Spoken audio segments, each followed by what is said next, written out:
Yeah, the call wild's always bringing me home. Call wild's always bringing me home. Call wild's always bringing me home. Well, hello everyone. Welcome to another episode of the Find Your Wild podcast. I am so excited to have PJ Sieswerda. Sieswerda. You had it a Sieswerda. minute ago. I You knew I had was it a going to do minute it. ago. PJ Sieswerda of Gotham Whale. And I was so excited that we got to meet. What is it, about a month ago now? Yeah, Very cool. I was right so in excited. Manhattan. Yep, that you invited me to your really awesome event. So for people listening that don't know, I made a little post about it on my Instagram, but it was a really cool event, a collaborative event with you and Oni Jewelry, and they donated some of the proceeds of their whale's tail charm towards your awesome charity. So very cool. I really Yeah, liked it. that's something we're very pleased with. It the collaboration over the past year. Oni was wanted to do something special for our organization, and they made that whale tail charm for us. And it's not just the whale tail charm; it's also their oceanic line. So anything Wow. in the oceanic line, proceeds of those sales help our organization out. Amazing. So, I've been following you for a while, and I'm really glad that this year we connected. Well, you're from Boston, but I'm from New York, and Gotham Whale. For people listening that don't know, maybe just to give a little bit of a background as to how it started. So that's very interesting because it is a Boston New York collaboration. So as you can tell with my accent, I'm from Boston. My father was from Boston. He worked at the aquarium in the New England Aquarium for 20 plus years, and then went down to Coney Island to work uh, at the aquarium there and finished out his career.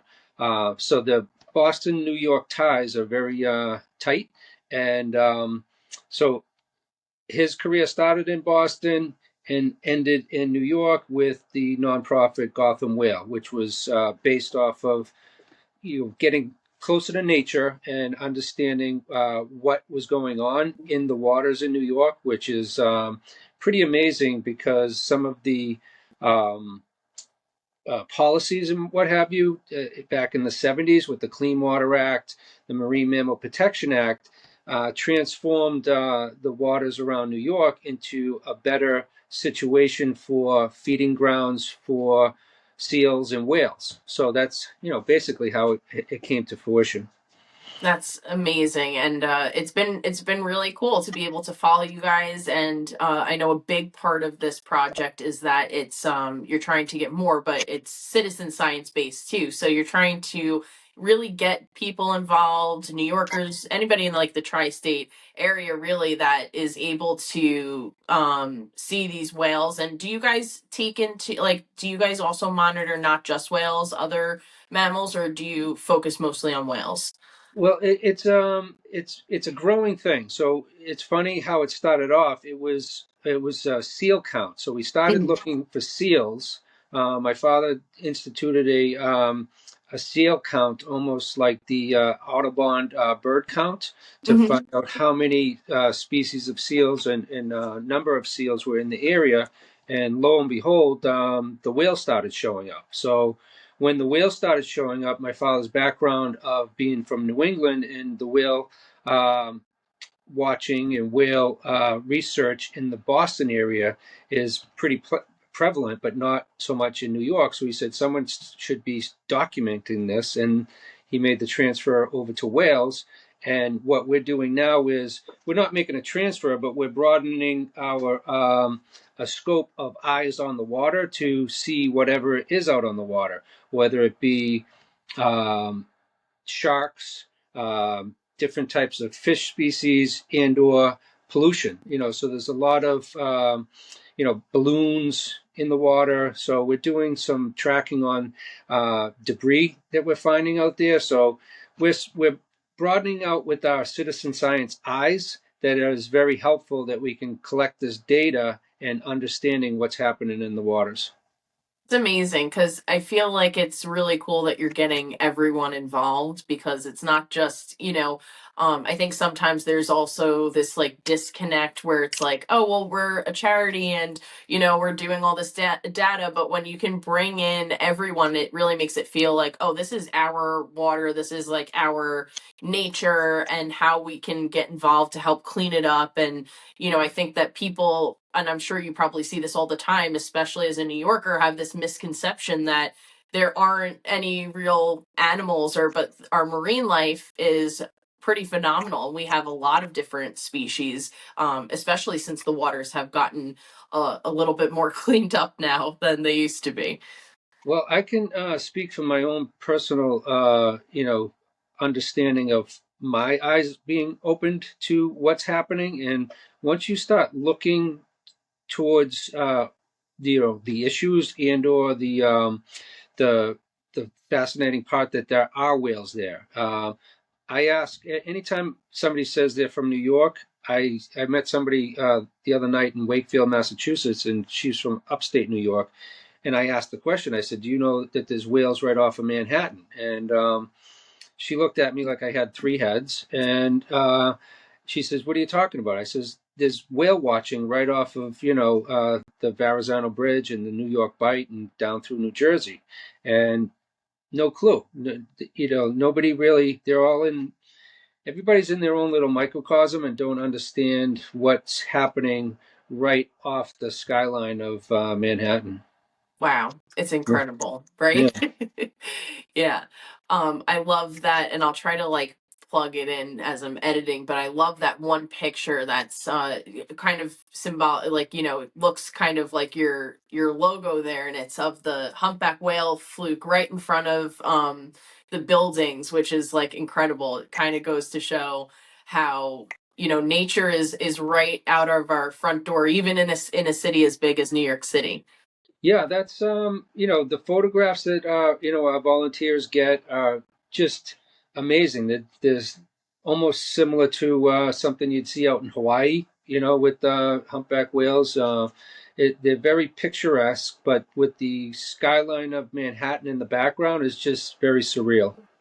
Yeah, you don't, and it's so cool. You don't have to go that far in order to see amazing wildlife. I think people think that they have to travel super far to be able to go see especially amazing marine animals, but we do have, especially on Long Island and the New York City area, we have so many cool different species. We do. We saw some minke whales not too long ago. Last season, I went out, like you said, not even 5 minutes outside the channel. There were 10 whales around the Wow. vessel we were on the American Princess, the Jersey Girl down in Jersey Shore Whale Watch. They're these vessels are almost guaranteeing you're going to see whales nowadays, and that's something in itself that's just amazing to me. Wow. That's Mm. so cool. I don't know if you know like a lot of the species, but what are some of the species that we can find off of New York City? Recently, we just saw a sperm whale. Wow, cool. Yeah. Again, like I said, minke whales, humpbacks are pretty common whales that we're seeing now. That's about the extent that I know right now. And the head researcher Danielle Brown, who just got her PhD, she's been studying these animals for the past 10 years or so, and she got involved when she first saw a whale, and she hasn't looked back. So. I don't want to say I'm new to this, but I'm new to the whale world. I'm very in tune with the ocean world. I'm a scuba diver, and so I've traveled around the world and saw some cool things there through my father's career, and it's been a great ride. Wow. That's so cool. Tell me a little bit more about your journey with like scuba diving and maybe like some stories because I think we've chatted before. Next week I'm going to Mexico to go free diving, so I'm very excited for that as well. But what have been some of your favorite dive experiences? That's a loaded question. So there's several off the top of my head. Micronesia was one of them, which is Truk Lagoon. I don't know if you're familiar with that.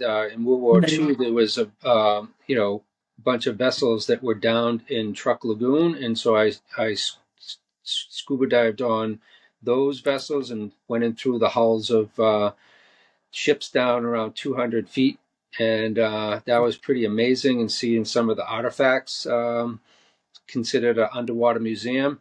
And this was sparked by my father's scuba diving lifestyle, being in the aquarium, and wanted to be like dad. So followed in his footsteps and started scuba diving when I was 15, and then it just brought me all over the world to places like uh, the Red Sea, and British Virgin Islands, and Mexico with great white sharks. So it's Wow.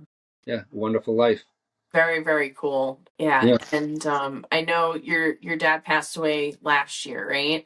So Yes. Yeah. my Yeah. condolences about that. But this is kind of like your love for him that you're keeping this going, right?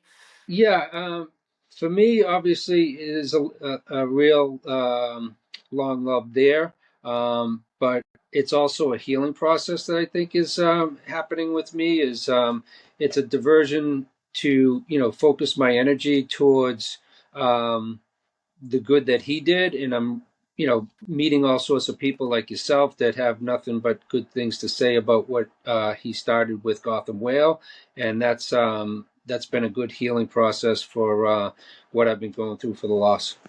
Yeah, absolutely. And I know that, obviously whales are something special to you, right? Like there's this, and it's funny because this whole process for you, right, is a healing process. And then whales in general, just their energy and their spirit, I feel like also have such a healing energy to them as well. So it kind of makes sense to me that it kind of aligns really well, the spirit of the whale kind of guiding you through this grieving process, if you will.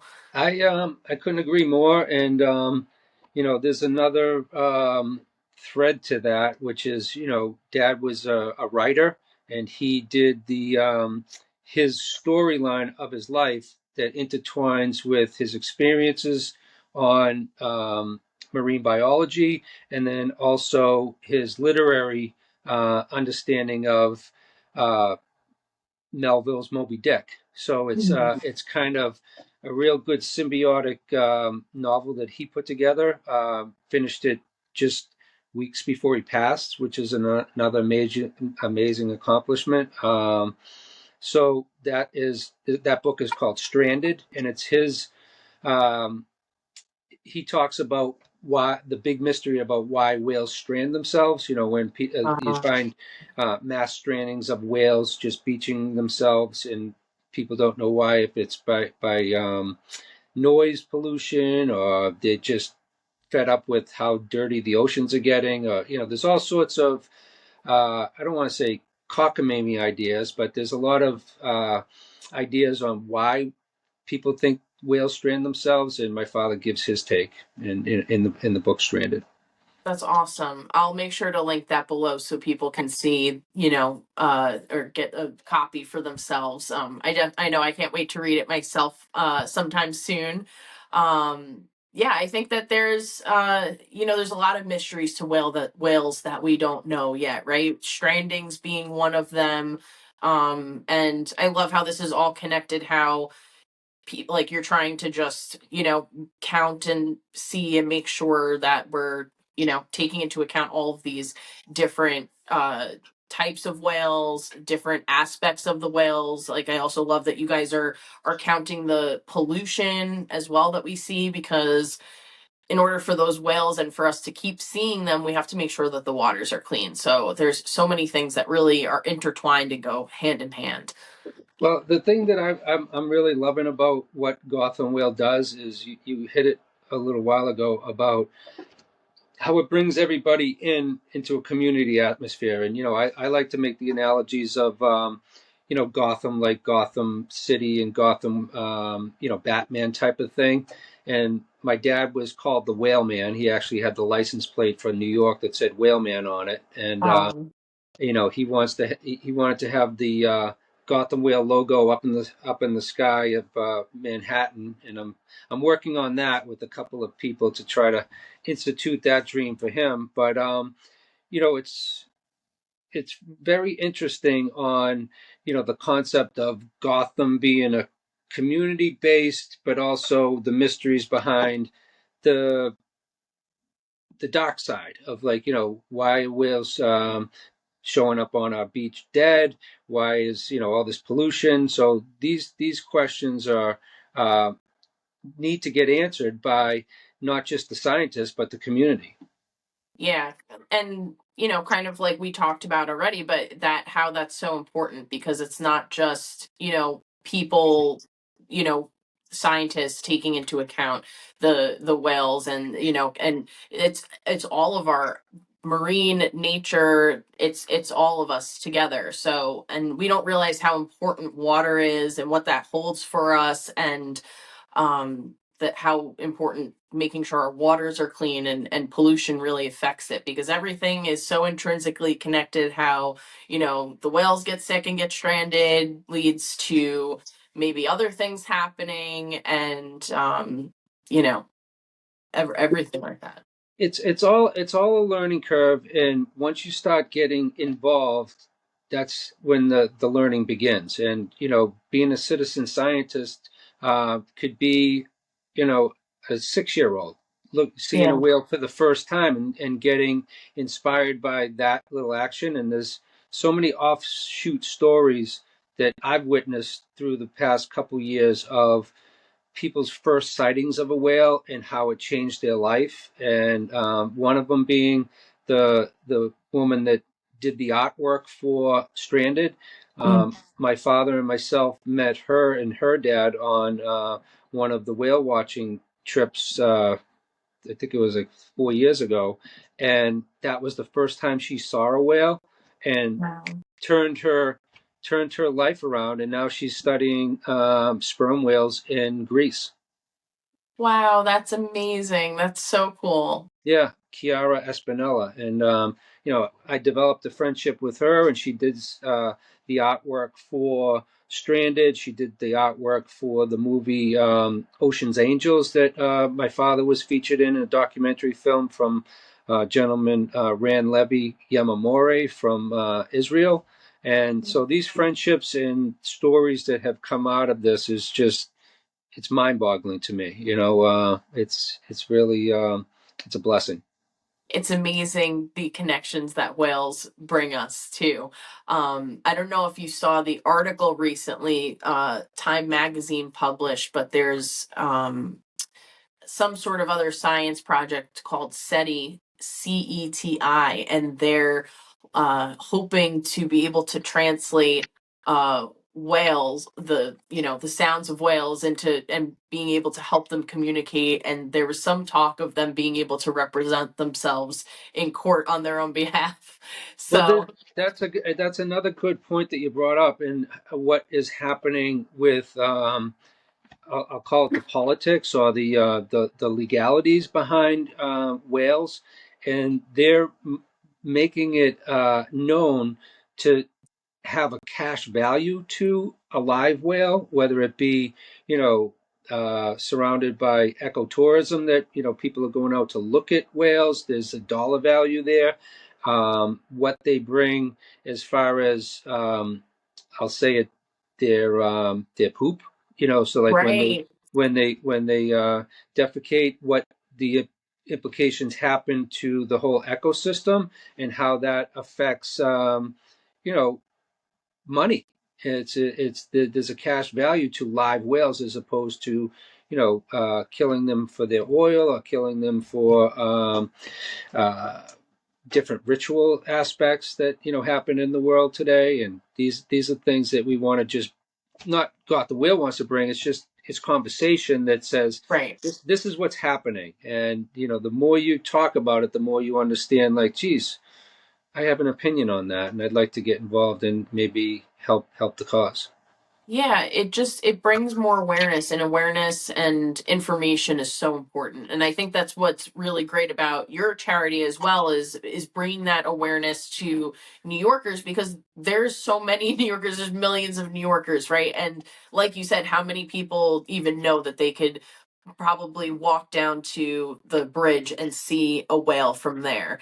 And you never know. It all starts from home. I feel like with a lot of people that I've chatted with on the podcast, they always say that it starts from home. Whatever you can do to either clean up your waters, or advocate for whales by you, because of that interconnectedness of the whales that we see here, they're going somewhere else. And another woman that I had on, her name's Edith Leoso, and she's an Ojibwe Native American elder from her people. And one of the things that she focuses on is the importance of clean water, and her connectedness to the land. But she's like, birds that are flying down from Mexico are coming all the way up to the Wisconsin area, or are coming south going north. And you don't realize that if somebody does something somewhere else and they have say over that state, but those birds don't, or any animal doesn't know boundaries, so they're crossing over state lines, and then they're getting affected by all of these things, like, that are uh taking into account. So it's just people don't realize, I think, the interconnectedness. And when we start from home, which was kind of my point, is like, then we can hopefully help facilitate and bring awareness to even further. We don't know our reach until we connect. Well, exactly, and that's from a whole nother standpoint. From where I come into, my background is not in oceanography, but it's in building and construction, and Mhm. I work for a company that deals with electrical and solar and all sorts of clean energy stuff. But when you get down to the real nitty gritty, is what are we doing, acting on our part? As far as like. Think locally, no, act locally and think globally, or I forget what the analogy is. Sure. But Yeah. if you start at home, and since I got involved with understanding what the oceans are getting polluted by, there was a term that says, you throw something away. Well, where's away? Generally ends up in the ocean.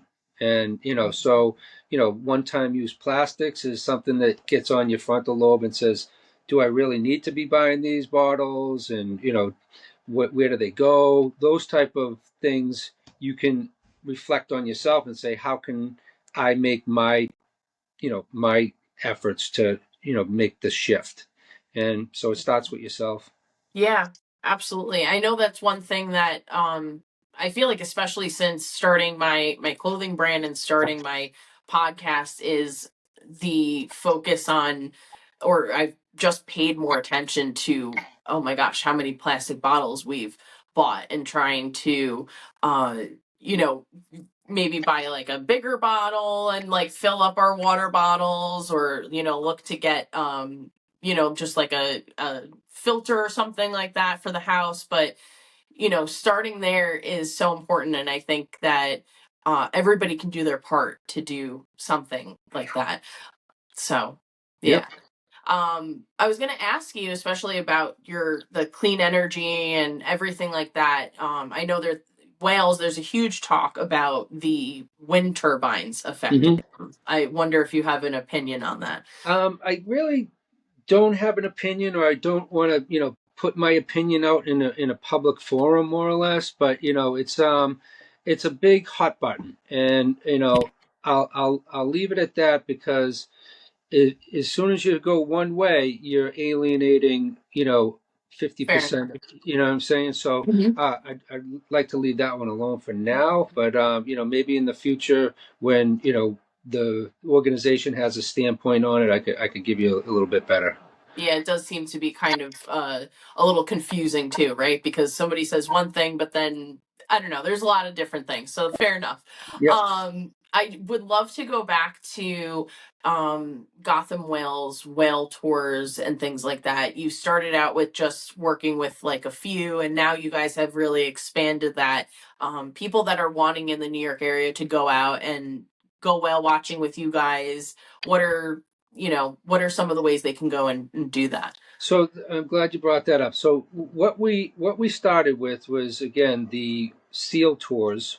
Dad organized a seal watching tour with the American Princess back in 2010, and so that was a partnership that Gotham Whale has been partnered with from inception, and since then, with the Citizen Science program, it's expanded to, we put the word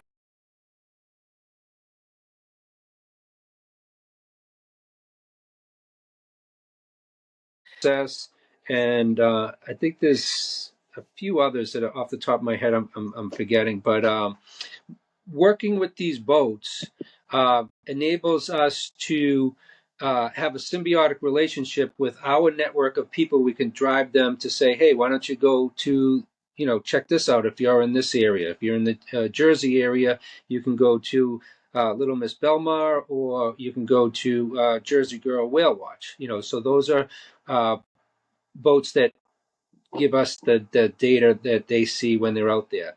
And that goes to show that you don't have to be a whale watching boat either. You can be a kayaker. You can be a beach stroller. These are the people that we want to have in our network for the Gotham. To be Gotham and to be part of our mission is to work the Gotham database and know what's happening out there. Yeah, it's incredible, right? Like with getting people involved. I remember the other day, it was, I think not the other day, it was in January, I think now. And it was kind of like it just finally started to warm up, and it was like my first run outdoors for the year. And I've been dying to see wild whales for a while. And there's this one place by me that I forget what the name of it is, but it's near Lloyd Harbor. So but basically I go to the end of the trail and I walk down to the beach and I'm looking out and I'm like, wait a minute, are those, like, because they were pretty far out, and I was like, are those rocks? And then I took my phone and I zoomed in and I was like, oh my God, they're seals. But they must have been out there a really long time because they were pretty white. They were harbor seals. I'll send you pics after we're done. But Please, yeah. yeah, but I literally was so stoked. I was like ecstatic. I was like, finally. I was like, this is my gift for being healthy, to go outside for a run. Well, that's a whole Yeah. nother aspect that we're trying to institute with, not trying to, but just spreading the word of the benefits, mentally, on what it is to get out, whether it's beach walking or getting on a vessel to go whale watching, or, boat with a friend. Just getting out on the water, there is some mental clarity, if you will, to get out and just hear the ocean and the wind and look for nature, and we're tapping into that as well. Yeah, it's a good way to find your wilds, connecting with the water and the ocean. I mean, being from Long Island, you're a hop, skip, and a jump away from any beach. Yeah. So, which is pretty cool. But being able to, I don't know, like something recently, especially, I think getting into all this and like the podcast and my artwork and being inspired really has drawn me to go out looking more for sea life, animals. It's interesting because they say the same thing about bird song, right? It provides like this inherent peace inside of us, and I definitely think the same thing with the ocean, and Well, that especially the waves, and yeah. that's what hit me, and doing these podcasts, with my father prior to his passing, and hearing some of the stuff that he was saying on how he was inspired or curious back in 1969, and got inspired by Jacques Cousteau, and when they were going to, underwater exploration, and then to the moon at that time. So, but he took the path to go to the sea. He said the moon was just too much mathematics, and he wasn't a math guy. So he said, and scuba diving looked pretty macho, so I think he went that route. But connecting to the water, I've realized I've been reading a lot about Bruce Lee's philosophy. I don't know if you know the quote, "Be water, my friend." Mm-mm. Wow, I So, love that though. so Bruce Lee was a martial artist, and he, studied all sorts of techniques in karate, jujitsu, and all that, and made his own form of karate.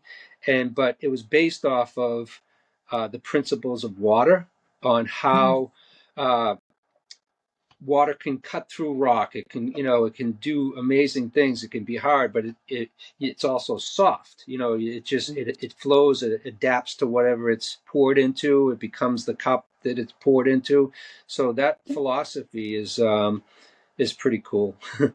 That is really cool. I've never heard of that before. I'm gonna look into that after this. That's really Yeah, amazing because I, water I does was I, represent all those things. I was reading the book his daughter wrote. It's "Be Water, My Friend." Yeah, Mm. it's the philosophies are pretty simple, but it's pretty deep as well. No pun intended with the Yeah. water. Yeah, the ocean really is just a really powerful entity in general and a powerful symbol. Like you were talking about, right? It's soft, but it's hard enough to cut rock and um powerful, like the waves are powerful enough to take out boats or drown you, but they're also a huge sustainer of life. It's truly incredible the depth and the symbolism that the ocean holds. I'll say Yeah. spiritual, spiritual. Yeah, absolutely. Yeah, there's something about like the depth and diving deep, right? And especially with whales, being able to dive deeper into ourselves. And I love whales for that symbol alone, and being able to dive deeper into the feelings that we have inside, and being able to make us better people over time. There's another, and I'm going a little off cue with Gotham Whale, but the filmmaker Rand Levy turned me on to another artist that is projecting whales on buildings, and what Mm. he does is he is trying to break the stigma of having whales in captivity for the sake of entertainment, like the orca whales and what have you. Yes. I think there was the film Blackfish. I don't know if you're familiar with that, Yeah. Yeah. but so that type of statement to say whales have feelings, and the depth of how a whale is acting in that environment is something to be said. We talked a little bit about ago about the importance of a live whale. Same goes for a free whale, like Free Willy. It's so funny that you said all of those things because I the episode that is releasing tomorrow that I filmed this past weekend was with my friend Alex, and she works with the Dolphin Project. So she works with like kind of spearheading the Empty the Tanks project, and her biggest focus is one of her biggest focuses is on releasing cetaceans from captivity. And she said that her biggest love, or her how she got started with her love of cetaceans, was with Free Willy. So full circle. Hi, wild ones. I hope you're enjoying this episode of the Find Your Wild podcast. This episode is sponsored by my clothing brand, Femme Sauvage, and you can find a discount code and link in the description. So check it out. We have a lot of amazing designs, and $5 of the proceeds goes to different charities. So please feel free to check it out and enjoy the rest of the episode. Thanks so much. There is a lot of full circles around Free Willy, and one of them is a gentleman that I met who was in my hometown area, the next town over, Medford, but he moved out to upstate Washington. But he's the Orca man, and Oh, he does talks about orca whales out in Seattle and upstate Washington. But he does I don't know if it's a podcast, but he's a TikToker and he has a good I following. know of him. Yeah, Yeah, yeah, so very cool. I got affiliated with him, the past couple years, and he's been a good advocate for what we're doing, and it's a symbiotic relationship. Like to give him a plug as well. Yeah, absolutely. I think he is friends with my friend Tamra from Orca Conservancy, and Yeah, they Orca Conservancy focuses on the southern resident killer whales up in the Washington Salish Sea area. So very cool. I love it's that. I it's love all these amazing. connections. It's amazing how that film. This is what happened with me. Is that film Ocean's Angels that my father was in? Um, Kind of made me understand what I wanted to do. It's similar to what my father was doing when he decided to go into ocean life himself. I want to get into the ocean life for film production, more or less. So to mass spread the awareness of what's going on, and you can see how that works with. I don't know. You see this one here? This Yeah. is this is a film. It was Blue Water, White Death, and I got involved with that film because the cage that was in that film was in Coney Island, under Coney Island Boardwalk, and they had a re-release of that film.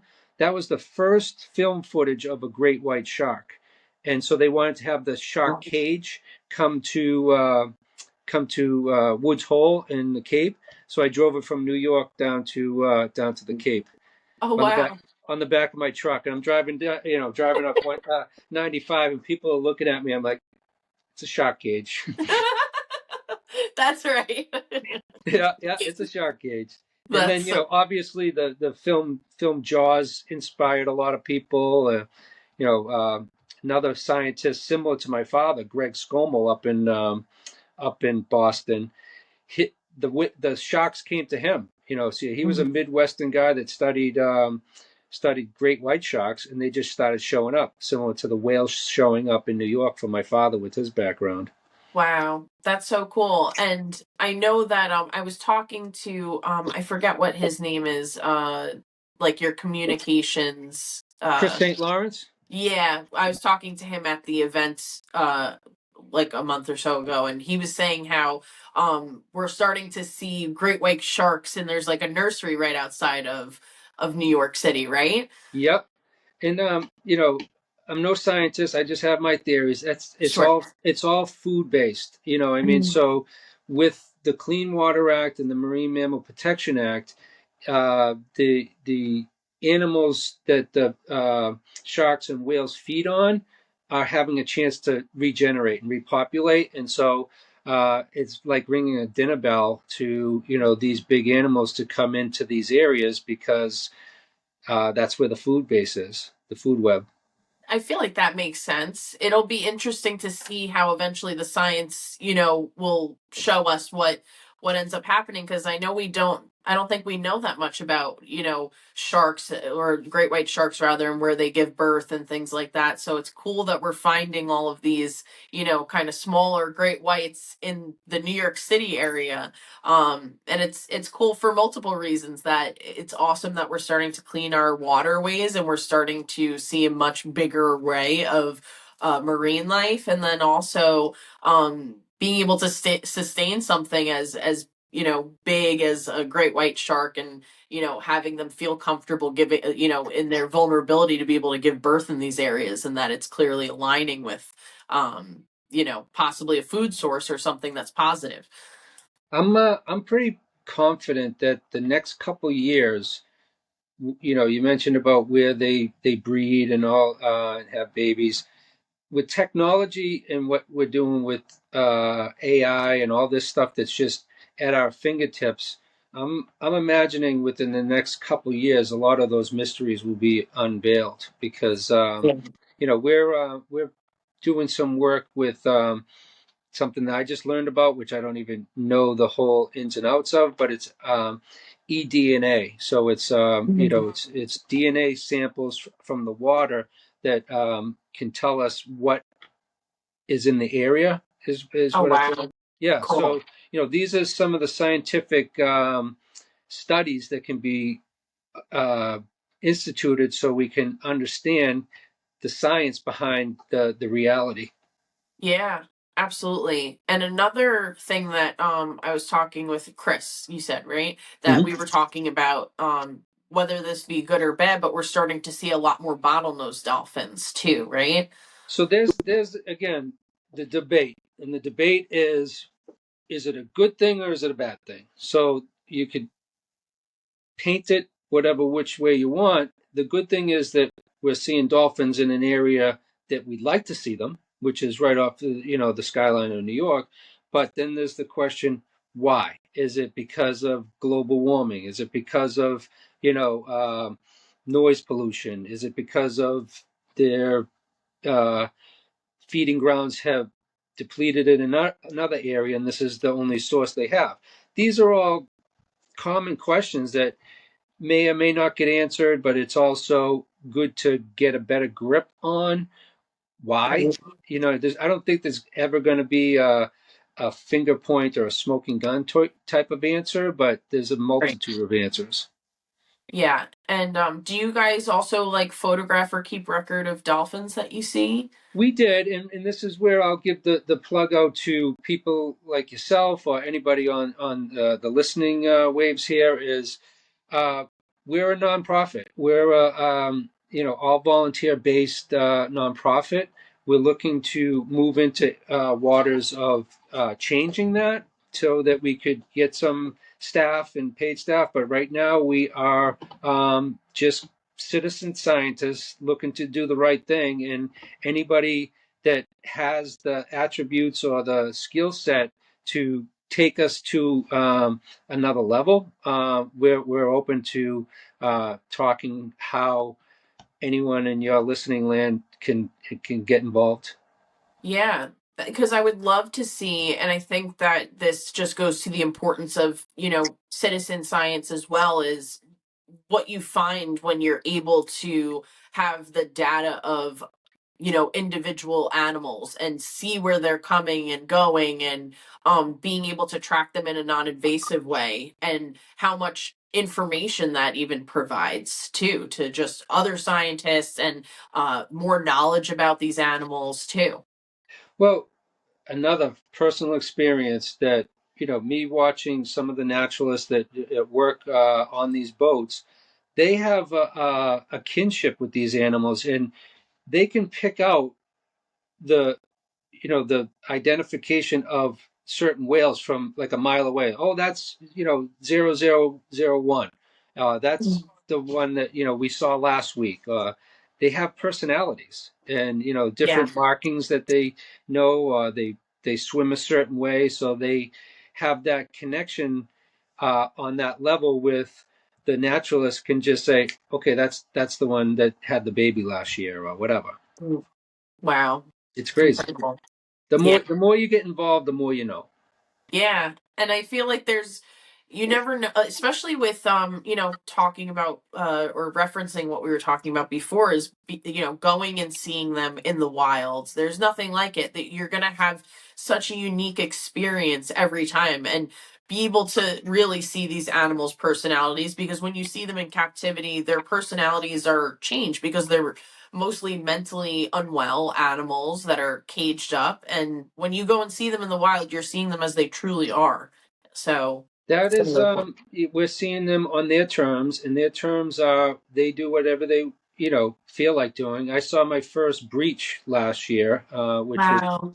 amazing, and that was, you know, check that off the bucket list. But that's something to see. I mean, an animal of that size just coming out of the water really gets you thinking like, how does that happen? And I'm glad I'm part of it.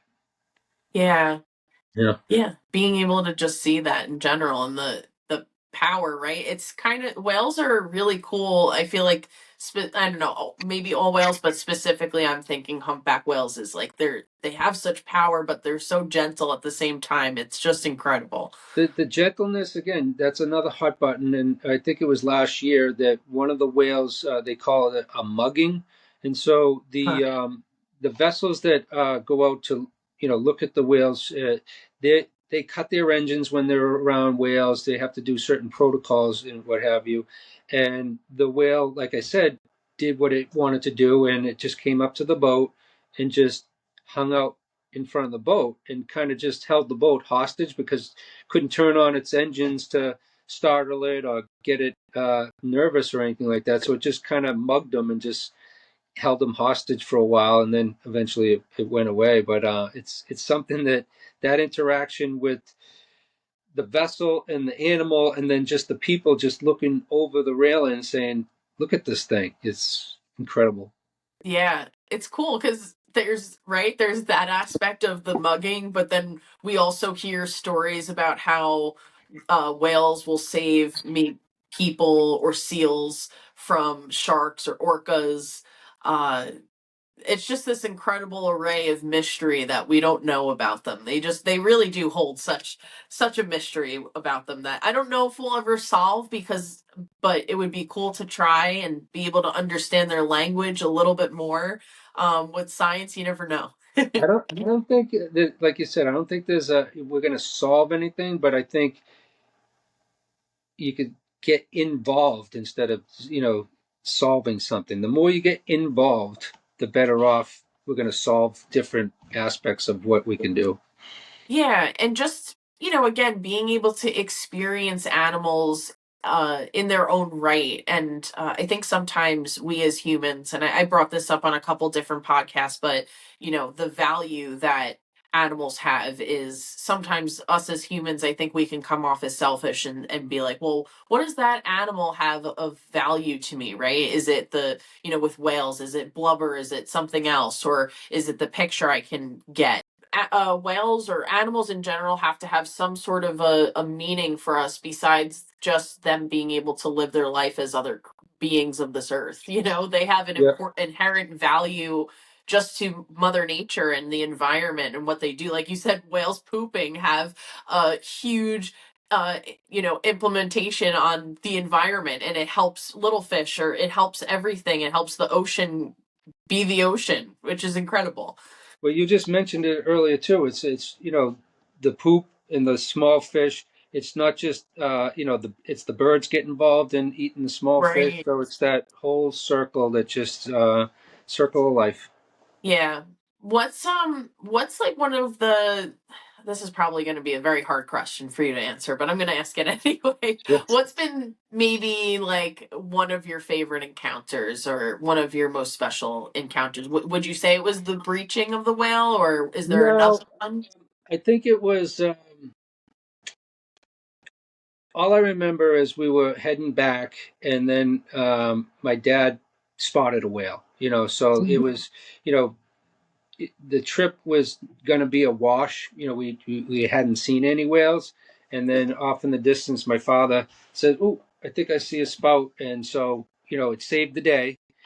We saw, the patrons that were on the boat saw a whale, so mission accomplished for the vessel. Giving the patrons an understanding of this is what's out here, but there was also they knew the whale. It was, I think, a mother that just had a calf the last year or so ago, and I think she was on her own, and the calf had gone on its own. So Mhm. it's just one of those things of life. Now the mother gave birth to this calf, and now the calf is off somewhere else, and Dad had spotted that, so that was magical. Wow. Yeah, That's so cool. Yeah, like that like that, I'm disappointed, but then it's like oh yes, yeah, like yeah. we It's just can. that spark of okay, the day's not over. Yeah. How hard is it like when you go out? Do you guys usually see whales on your like excursions, like, or how far do you have to go out? We don't lately. You don't have to go out that far, and we're very blessed with the fact that the boat captains that we work with, um, they know where to go, and so they're on the water, and they're fishermen, and so Yeah. fishermen have the idea of understanding where the fishing holes are. So Mhm. uh, it's an understanding of knowing your surroundings and understanding the weather, the wind, all those things come into play. And with technology now, and then other eyes on the water, there's a big, New York is a big traffic area. So sometimes it might be as easy as, hey, do you know if there's any whales out there? And then their friends will just say, yeah, I just saw one over here. Wow. That's Yeah. amazing. Yeah. Yeah. That's so cool. And then I guess like one of my last questions before we kind of wrap up is like, what do you envision for the future of, and we maybe chatted a little bit about that, but what is like your bigger scope of what you'd like to hope to accomplish with Gotham Whale now? I'd like to, our education program is getting ramped up to a degree of working with kindergartners through eighth grade, and I think the children are our future, and there's no doubt of trying to understand where we can implement different curiosities to our children to say, this is what's out there. And if you have a love for the ocean and animals, this is an avenue for you to maybe check out, what we do or oceanography. But, being a father of three, I'm also trying to just take the marine stuff and just put that in a category and just find any avenue, whether it's music, whether it's arts, whether it's entertainment. It's just finding the passion and just driving off of it. And that's what my father did when he was younger, and he stayed in that career his whole life. So that's something that is kind of an anomaly that people don't do nowadays. They jump from job to job and trying to find something better, but he stuck it out and did what he wanted to do his whole life. Amazing. That's what I'd like to see for our kids. Whether it's mine or any other child, is like find something you want to do and enjoy it. Yeah, I think that that's so important too, and especially like with my son, and half the reason why I'm doing this is to show him that follow your passion, do something you love, because you'll never get sick of it. And your uniqueness and individuality is super important to giving back to the world. And there's no one else like you out there. And I truly believe that. And being able to use that and connect with other people and showcasing your uniqueness, I think is super important. And you never know where that's going to take you to help and help other people, help other animals. So keep following that guiding light inside. Amen. Amen. Yeah. I also thought it'd be maybe fun to add that you grew up also with you had a seal in your bathtub at one time. Okay, I knew it was coming. Yeah, yeah. So Dad brought a seal home on my 10th birthday, and so there was a couple of seal pups that were stranded without anyone to care for them. And back then, we didn't have organizations that cared for animals like that were beached. There was no facilities that you could house them to nurse them back to care or anything like that. So the aquarium was the place that they dropped not dropped them off, but they called the aquarium and said, what do we do with these animals? They need help. And the aquarium engaged and brought them back and nursed them. And as they were nursing them, they realized how intense it was to feed these animals 24/7. And Dad got the bright idea to say, why don't we just take them home, and we can just have them as like, pets more or less. And but once we get them nourished and back to a stable condition, we'll use them in the exhibits or figure out what's next if we can release them. Right.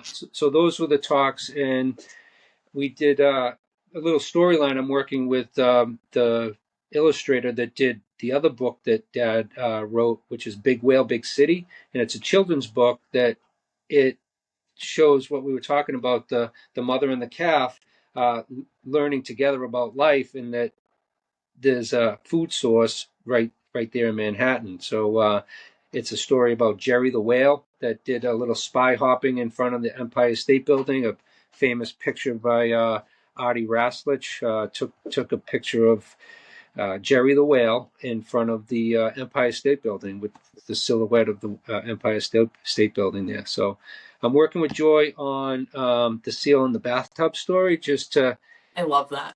A, have some fun with it, and B, get a little bit more recognition of the crazy story of the Sieswerdas. And I wrote a poem when I was 10.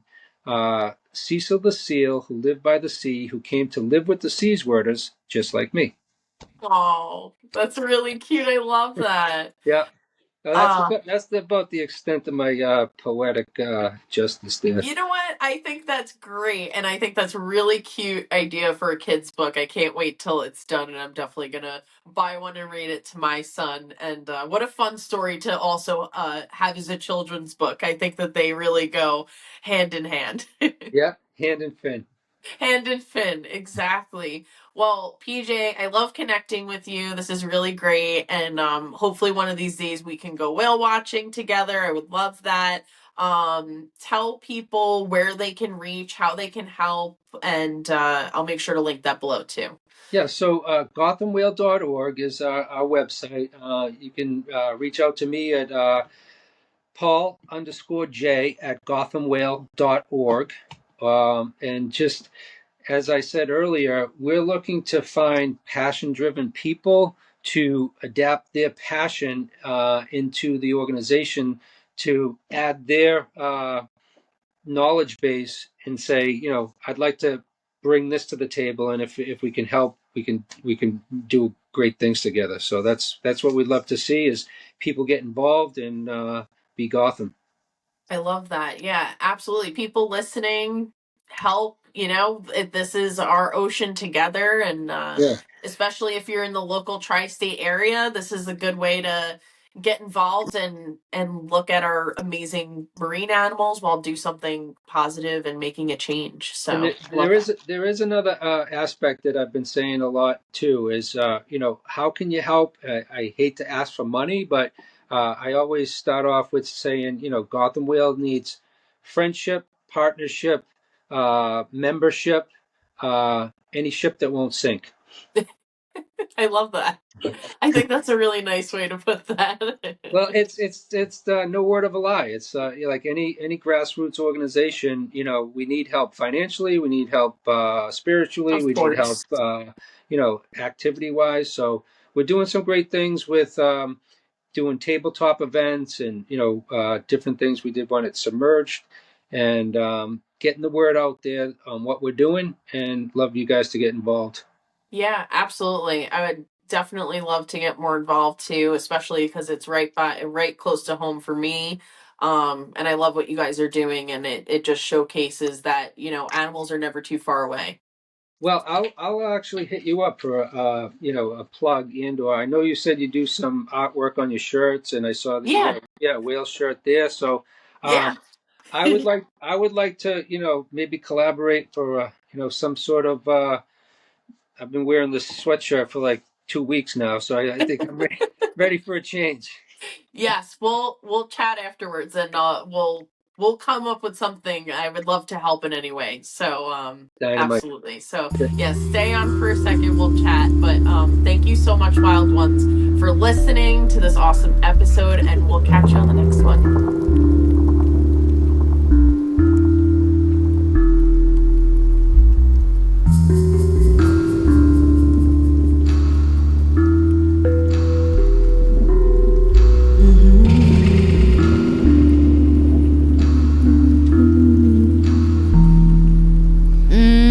Revel in the moment like a river flowing to the sea.